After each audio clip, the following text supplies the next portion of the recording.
నమస్తే, తెలుగు రాజ్యంకి స్వాగతం. నేను మీ సంధ్య.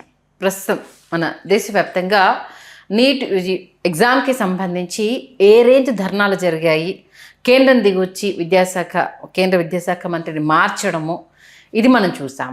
ఇప్పుడు నీట్ పరీక్షను రద్దు చేయాలి, దాంట్లో ఉన్న లొసుగులు లోపాలు చాలా ప్రత్యక్షంగా కనిపిస్తున్నప్పుడు చాలామంది విద్యార్థులు నష్టపోతున్నారు అన్న అంశము, రాష్ట్రాలు నష్టపోతున్నాయి అన్న విషయానికి సంబంధించి పెద్ద ఎత్తున నినాదం తెర మీదకి రావడం జరిగింది. నిజంగా రద్దు చేసే అవకాశం ఎంతవరకు ఉంది, రద్దు చేస్తే ఎలాంటి లాభాలు కలిగే అవకాశం తెలుసుకునే ప్రయత్నం చేద్దాం. సామాజిక ఉద్యమకారులు చలసాని శ్రీనివాస్ గారు మనతో ఉన్నారు, ఆయన మాటల్లో. శ్రీనివాస్ గారు నమస్తే. నమస్కారం, అందరికీ నమస్కారం. ఏంటి కొత్త ప్రతిపాదన, రద్దు చేయాలి అనేసి? నీట్ అంటే కొంకారపేట ఇప్పుడు ఎగ్జామ్స్ రాసిన ఉంటారని ఇప్పుడు ఎన్ఐటి ఏదైతుందో ఆ టెస్ట్ విధానాన్ని మొత్తం రద్దు చేయాలని డిమాండ్ చేస్తున్నాను. ఇది నేను ఎప్పటి నుంచో చేస్తాను, నేను కాదని తమిళనాడులో అనిత్ అనే విద్యార్థిని ఎంత బాధాతప్త హృదయంతో తను ప్రశ్నించిందో. తను టాప్ ర్యాంకర్, మొత్తం కాలేజీ వరకు కూడా ఇంటర్మీడియట్ +2 వరకు టాప్ ర్యాంకర్ కాలేజీలో, స్టేట్లో నెంబర్ 1. అలాంటి ఆవిడ నీట్ పరీక్ష విషయంలో అసలు ర్యాంక్ కూడా ఫెయిల్ అయిపోయింది. ఎందుకు సందర్భం అని వచ్చిందంటే, సిలబస్ స్టేట్ సిలబస్లో చదువుకున్న ఆవిడ సెంట్రల్ ఉత్తర సిలబస్ ఏదైతే చేస్తారో దానికి తమిళనాడులో బ్రహ్మాండంగా ఉద్యమం లాగా వచ్చింది. మన తెలుగు వాళ్ళు సహకరించలా. మన బంగారం మంచిది కాకుండా పోయిందండి ఇదంతా. ఆ రోజుని చెప్తున్నాం, ఆ దిక్కుమాల విధానం వద్దు, దొబ్బేస్తున్నారు మన సీట్లన్నింటినీ. ఎంత దుర్మార్గం అంటే, ఇక్కడ చైనా బ్యాచ్ ఉండేది, చైతన్య నారాయణ, కేశవరెడ్డి విద్యా సంస్థలు, ఇంకా చాలా ఉన్నాయిలేండి, ఊళ్ళలో వచ్చినాయి, పుట్టగొడుగులో వచ్చినాయి. వీళ్ళు దుర్మార్గం చేస్తున్నారు అనుకున్నాం మనం. ఎవడో వీడు నారాయణ గారో లేకపోతే ఇంకొకళ్ళు కేశవరెడ్డి గారు తర్వాత సంగతి. ఇప్పుడు అంతా కేంద్రంలోని ఉత్తర భారతీయ రాజస్థానీ మార్వారి ప్రాంతంలో స్థిరపడిపోయారు మొత్తం అందరూ. ఇవాళ ఈనాడు పేపర్, సాక్షి పేపర్, నమస్తే తెలంగాణ తిరిగేస్తే ఫస్ట్ పేజీలో ఆకాష్ కోటా రండి మొత్తం అంతా రాజస్థానే. అంటే ఇక్కడ దోసుకుని అక్కడ దోసుకుని, అది భయంకరం. ఎంత దుర్మార్గం. ఏ పేపర్ లీక్ అయినా రాజస్థాన్ కోటాకే. నేను అడుగుతూ ఉన్నాను, ఖచ్చితంగా మన స్టేట్స్ ఇది రద్దు, ధైర్యం ఉంటే, నిజాయితీ ఉంటే, నిబద్ధత ఉంటే, మీకు ధైర్యం ఉంటే రాష్ట్ర ముఖ్యమంత్రులారా, నేను తెలుగు రాష్ట్రాల ముఖ్యమంత్రులు అడుగుతున్నా, విత్ డ్యూ రెస్పెక్ట్, మీకు నిజాయితీ ఉంటే, మన పిల్లల పట్ల ప్రేమ ఉంటే, ఆప్యాయత ఉంటే, తక్షణమే కేంద్ర పరీక్షా విధానాన్ని 80% సీట్లు రద్దు చేయమని చెప్పండి. 15% సీట్లు కూడా పెట్టుకున్నా దాంట్లో కూడా స్టేట్ సిలబస్కి మనకు వచ్చిన మార్కులకి వ్యాలిడిటీ ఇవ్వాలని చెప్పి అడగండి. ఖచ్చితంగా దాంట్లో ప్రాముఖ్యత, ఇంకా ఏదో మూల సైట్ కాదు. చాలా ఇబ్బందిగా నేను చాలా గట్టి డిమాండ్ చేస్తున్నా.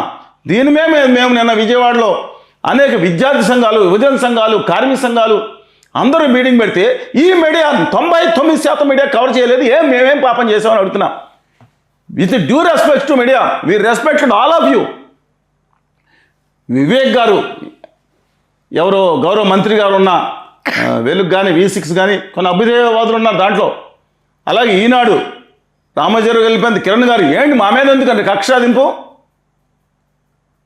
ఆంధ్రజ్యోతి రాధాకృష్ణ దమ్మున్న పత్రిక, no second thought, come whatever different opinions ఉండొచ్చు, ఆయన విమర్శిస్తారు రాసిన దాంట్లో వేసిన దమ్మున్న ఎడిటర్ ఎవరైనా చీఫ్ అంటే ఆయనే. మరి ఏమైపోయింది? అలాగే మన మొత్తం శశిధర్ గారు, ఇంకా అనేక పత్రికలు, ఎలక్ట్రానిక్ మీడియాస్ 99% ఏం పాపం చేశాం, మేము తిట్టామా? Even today we respect all of you. YS Bharathi Reddy గారు వార్తగా వేస్తూ ఉన్నారు. నిన్న ప్రభుత్వం మీద విమర్శ ఉంటే మాత్రం వేస్తున్నారు. స్వతంత్ర ఉద్యమం గారు మీకు కనపడరా? 100 సార్లు 90 సార్లు అదే జరుగుతుంది కదండి. ఢిల్లీలో వెళ్ళి 300 మందితో మేము ధర్నా పెడితే ఒక్క అక్షముక్క రాయలేదు. ఏం పాపం అంటే మేము తిట్టాలా జగన్ గారి కుటుంబ సభ్యుల్లో, కళ్యాణ్ గారి పెళ్లిళ్ళ మీద, లేదా చంద్రబాబు నాయుడు గారినో వాళ్ళ కుటుంబాలలో తిట్టి, లేదా కేసీఆర్ గారిని తిట్టాలా? కేసీఆర్ గారిని వాళ్ళ కుటుంబాలు తిడితేనే వేస్తారా? లేదా రేవంత్ రెడ్డి గారి మీద సిగ్గు ఉండాలండి. కొంతమంది కొత్తగా వచ్చిన వాళ్ళకి, మిగతా పాత వాళ్ళు అంటలేదు, కొత్తగా వచ్చిన వాళ్ళు కూడా వీళ్ళకేం రోగం ఉంది, వీళ్ళకేం అఫిలియేషన్స్ కూడా లేవు కదా. బాధతో మాట్లాడతాను నేను. I respect all the journalist, my humbly appealing them. నేను అడుగుతున్నా వాళ్ళ డిమాండ్, మన రాష్ట్ర డిమాండ్. ఎందుకని మన రాష్ట్రంలో 80% మన ఎంసెట్లు పెట్టకూడదు? ఇప్పుడు ఆంధ్రప్రదేశ్ ఉందనుకోండి, గత 14 సంవత్సరాలుగా వారసత్వం వచ్చిన పరీక్ష ఏదో రిపీటేషన్ తీసి ఒక్క పరీక్షా పత్రం లీక్ కాలేదు. ఇవాళ ఆల్ సిస్టమ్ సరిగ్గా లేదు. మన దగ్గర 25 ఏళ్ల క్రితమే ఎంసెట్ పరీక్షల్లో అన్యాయం జరుగుతుంది, ఇబ్బంది జరుగుతుందని చెప్పి 4 సెట్ల విధానం ప్రవేశపెడతారు. 3, 4, 5, 10 పెట్టుకోమనండి. నేషనల్లో 24 లక్షల మంది అప్లై చేసిన 25 లక్షల మంది అప్లై చేసిన నీట్ పరీక్షల్లో పోలీస్ స్టేషన్ ముఖ్యమైన డిఎస్పీ స్థాయికి తగినట్టుగా ఒక ఇన్విజిలేటర్ని, ఒక స్వచ్ఛంద సంస్థని పంపించి సీల్డ్ కవర్లో ఆ టైంకి నెంబర్ ఫోన్ చేసి SMS చేసి, లేదా టీవీలో ప్రకటించండి. ఏది అప్లికేషన్ నెంబర్ అదే సెట్ నెంబర్ 8 అని పెట్టండి. 10 నిమిషాల ముందు పెట్టండి, 20 నిమిషాల ముందు అది ఓపెన్ చేసిన అలాంటి జాగ్రత్తలు తీసుకుంటే లీక్ అయ్యే అవకాశం ఉండదు. మొత్తం ఆల్ రోడ్ వాళ్ళు ఉత్తర భారతీయ జనతా పార్టీ నాయకుడు అంట లీక్ చేసిన వాళ్ళు, ఇంకా మిగతా వాళ్ళు కూడా ఉండొచ్చు. ఆ ఫోటో చూపించి ఈ ఫోటో చూపించి వాళ్ళు మాట్లాడుతున్నారు. నేను అడుగుతున్నాను, ఏంటి దౌర్భాగ్యం ఏంటి? 22 లక్షల మంది రాస్తే మొన్న 22 మంది చనిపోతే కాదంట, ఒకళ్ళంటే వేరే విధంగా చనిపోయారని ఇక్కడ మీ తెలుగునాట ఉన్న యూట్యూబర్స్, మహిళా యూట్యూబర్స్ బయలుదేరారు.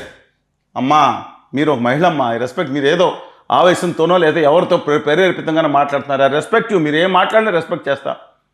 చనిపోయిన వాళ్ళు చాలామంది మహిళలు ఉన్నారమ్మా, సున్నిత మనస్కులు ఉన్నారమ్మా.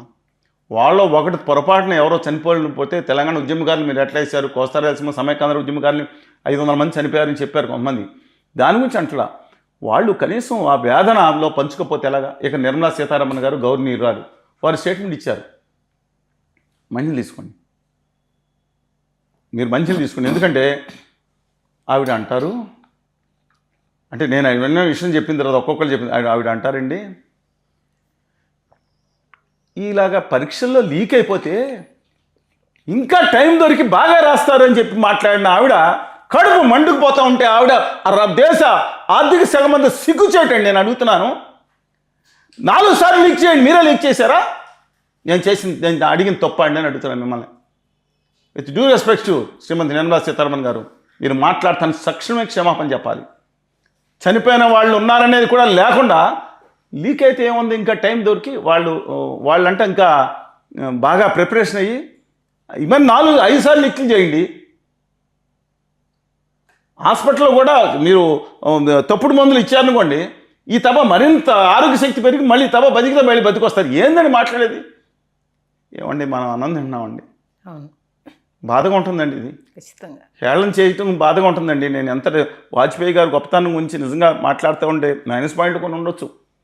మురళీ మనోహర్ జోషి గారు లాంటి గొప్ప మహానుభావులు, బలరాజ్ మధుక్ గారికి ఆ పార్టీలో ఉన్నవాళ్ళు, చాలా జానకృష్ణమూర్తి గారు ఎంత గొప్పవాళ్ళు ఉన్నారండి ఆ పార్టీలో.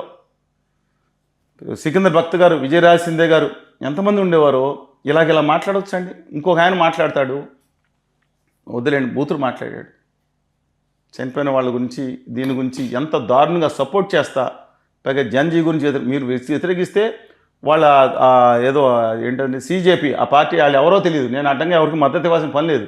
వాళ్ళ విధానాలు మనం మాట్లాడతాం. చాలామంది CJP సపోర్ట్ అని కూడా పెట్టను నేను. వాళ్ళు ఎవరో ఏం తెలియకుండా, వాళ్ళ విధానాలు తెలియకుండా గాల్లోంచి వస్తే ఎట్లా పెడతాను? నన్ను తిట్టవచ్చు కొంతమంది CJP వాళ్ళు, ఐ డోంట్ మైండ్. నా దేశ సమగ్రత పట్ల వాళ్ళకి అది మంచి అభిప్రాయం ఉందనుకో, కానీ ఏదైనా సరే నేను నా అభిప్రాయం ఖచ్చితంగా వ్యక్తం చేయాలి. కానీ ఆయన బూతులు తిడతాం ఏంటండి?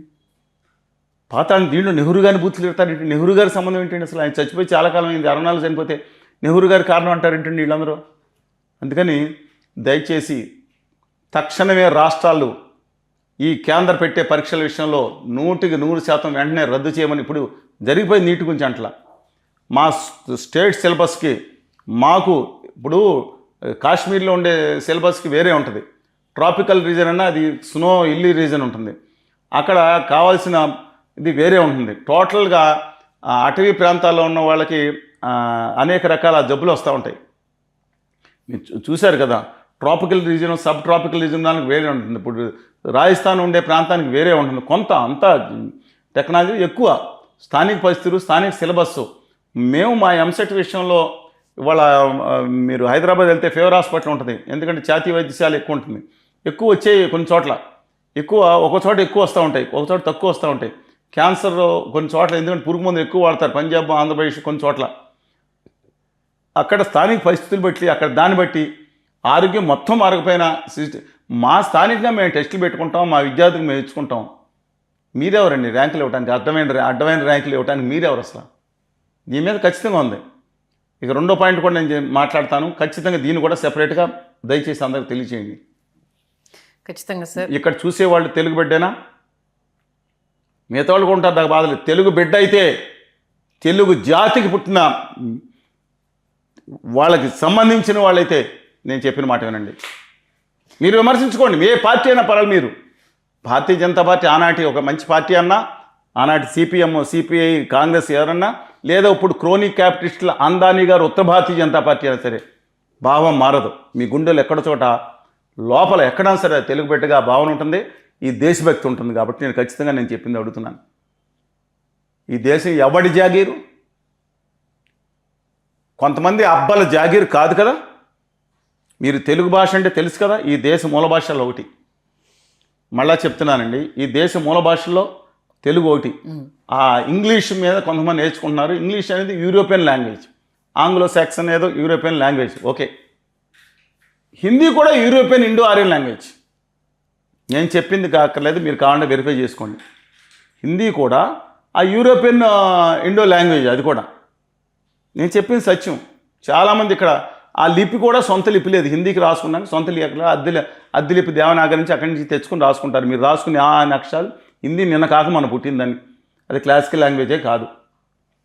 గవర్నమెంట్ అఫీషియల్గా కూడా దగ్గర చేయలేదు. ఏదో జనం ఒక 50 మైథిలి లేకపోతే భోజ్పురి అవధి అన్నీ కలిపేసి అని పెట్టేసుకున్నారు. మన దేశంలో రెండో అతిపెద్ద భాష ఒకనాడు తెలుగు, ఇవాళ పడిపోయి ఉండొచ్చు. 12-13 కోట్ల మంది పైన మాట్లాడతారు. ఒక జర్మనీ దేశం, ఒక ఫ్రాన్స్ దేశం జనాభా 7 కోట్లు 8 కోట్లు 10 కోట్లు మంచిగా ఉండవు. వాళ్ళ సొంత భాషల్లో పరీక్షలు పెట్టుకుంటారు. వాళ్ళ విమానాలు అక్కడ దిగినప్పుడు వాళ్ళ సొంత భాషలో కూడా విమానాల్లో ఉంటాయి, రైల్లో కూడా ఉంటాయి. మన దగ్గర రైల్లో కూడా తీశారు. ఇవాళ మీరు బ్యాంక్ ఎగ్జామ్స్ రాశారు 2021-22 వరకు, అంటే దాదాపు 73 సంవత్సరాల పాటు బ్యాంక్ ఎగ్జామ్స్ రాశారు. ఈ మన కేంద్ర ప్రభుత్వ బలగాల్లో మీరు ఉద్యోగాలు, లక్షల ఉద్యోగాలు, అనేక ఉద్యోగాల్లో సంవత్సరానికి 1,00,000 నుంచి 1,50,000, ఈ 73 సంవత్సరాల్లో దాదాపు 1 కోటి ఉద్యోగాలు కేంద్ర ప్రభుత్వం ఇచ్చింది. దాంట్లో మా తెలుగు భాషలో ఎందుకు అవకాశం లేదు? ఆ యూరోపియన్ ఇండో భాషలు రెండింటికి ఎందుకు అవకాశం ఇచ్చారు? ఇంగ్లీష్ ఇచ్చారు, మళ్ళీ హిందీ ఇచ్చారు. మా తెలుగు భాషకి ఎందుకో లేదు, మా తమిళానికి ఎందుకో లేదు, మా మరాఠీకి ఎందుకో లేదు. మొత్తం హిందీలో ఎవరో పూర్వం మన ముఖ్యమంత్రి గారు లండన్ వెళ్ళారంట. మాజీ ముఖ్యమంత్రి చాలా మంచివాడు, చాలా ఆత్మీయంగా ఉండే చాలా గొప్పవాడు, కానీ అమాయకుడే. ఆయన మనం గుండెలో పెట్టి చూసుకునే మనిషిగా గౌరవించే గొప్ప ఆయన. చదువుకోలేదు, 6 కూలీ నేనని చెప్పుకునేవాడు, చాలా గొప్పవాడు మనిషి. అమెరికా వెళ్ళి అదేంటిది ఇంగ్లాండ్కి వెళ్తే చిన్న పుట్టిన పిల్లాడు కూడా అద్భుతంగా ఇంగ్లీష్ మాట్లాడేస్తున్నాడు అన్నారండి. అది ఇంగ్లీషు వాళ్ళు పుట్టుకుదవుతూ తెలుగు మాట్లాడినట్టు. అలాగా నేను చెప్తున్నానండి, హిందీ వాళ్ళ దాంట్లో హిందీకి భిక్ష ఇచ్చి లక్షల ఉద్యోగాలు, 70 లక్షల ఉద్యోగాలు కోల్పోయాం మేము. ఇప్పుడు మీరు హిందీ వాళ్ళకి అప్ చేసి బ్యాక్లాగ్ కింద మా తెలుగు, తమిళ, మిగతా భాషలో పెట్టండి. నేను డిమాండ్ చేస్తున్నాను, ఈ దేశ పౌరుడిగా డిమాండ్ చేస్తున్నా.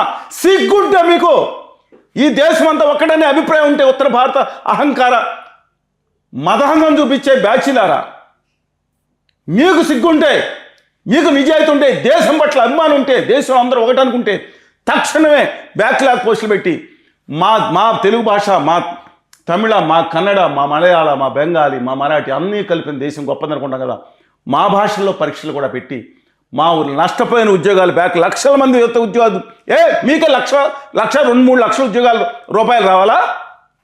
ఏ సెంట్రల్ ఇండస్ట్రియల్ సెక్యూరిటీ కోర్స్కి వెళ్ళినా, ఏ విమానాశ్రయానికి వెళ్ళినా 90% ఆ ఉత్తర హిందీ వచ్చిన వాళ్ళు ఉన్నారండి.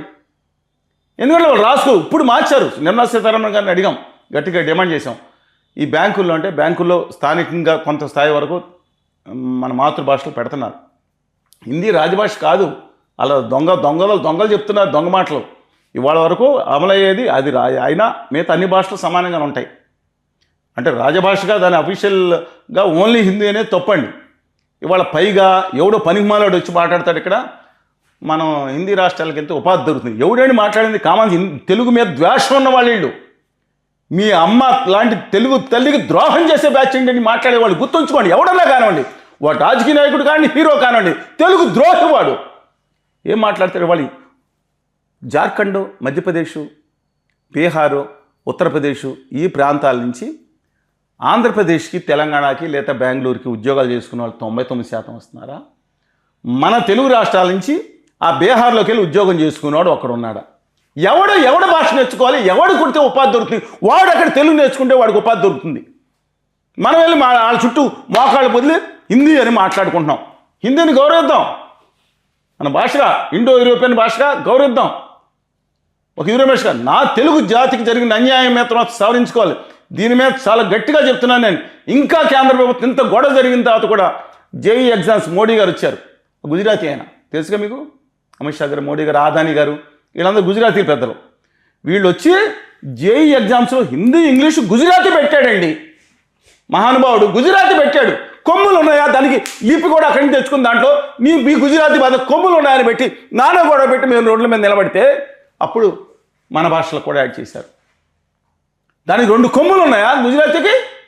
మా తెలుగు భాషలో మూల కూడా మాట్లాడరు. మీ గొప్ప భాష ఉండొచ్చు. మోసం జరిగింది, అన్యాయం జరిగింది. ఇప్పుడు ఇంకా కూడా పోస్టల్ కొన్ని డిపార్ట్మెంట్ చోట మా తెలుగు భాషలో పరీక్ష పెట్టట్లేదు. జరిగిన 70 లక్షల ఉద్యోగాల నష్టానికి బాధ్యత ఎవరు తీసుకుంటారు? నేను ఈ ప్రభుత్వాన్ని అంటలా, ఈ ఆదా మోషా గార్ల ఉత్తర భారతీయ జనతా పార్టీ ప్రభుత్వాన్ని అంటలేదు. ఇంతకుముందు పాలించిన భారతీయ జనతా పార్టీ కానీ, కాంగ్రెస్ పార్టీ, యూపీ, తర్వాత నేషనల్ ఫ్రంట్ కానీ, వీళ్ళందరూ చేస్తున్న దాని గురించి మాట్లాడుతున్నాను. నేను ఒక్కళ్ళని ఎందుకు పాయింట్అవుట్ చేస్తాను? తక్షణమే తెలుగు జాతి బిడ్డలైతే మేము నష్టపోయిన లక్షల ఉద్యోగాలు మాకు ఇవ్వండి. అద్భుతమైన ఉద్యోగాలు, 1, 2, 3 లక్షల ఉద్యోగాలు వచ్చి బ్యాక్లాగ్ పెట్టండి. మేము నష్టపోయింది ఈ దేశ చరిత్రలో మేము సొంత బారులో సర్వతత్వ గణతంత్ర రాజ్యంలో మేము భాగం, ఈక్వల్ భాగం. మేము ఎవరికంటే కూడా తక్కువ కాదు. నేను చెప్పింది మీరు ఏమన్నా దయచేసి ఆత్మగా మీ పార్టీలు ఉంచుకోండి, మీ కులాలు ఉంచుకోండి, మతాలు ఉంచుకోండి, ఏమి ఉంచుకోండి. ఇది మాత్రం ఏమని చెప్పి కోరుకుంటా ఉన్నా.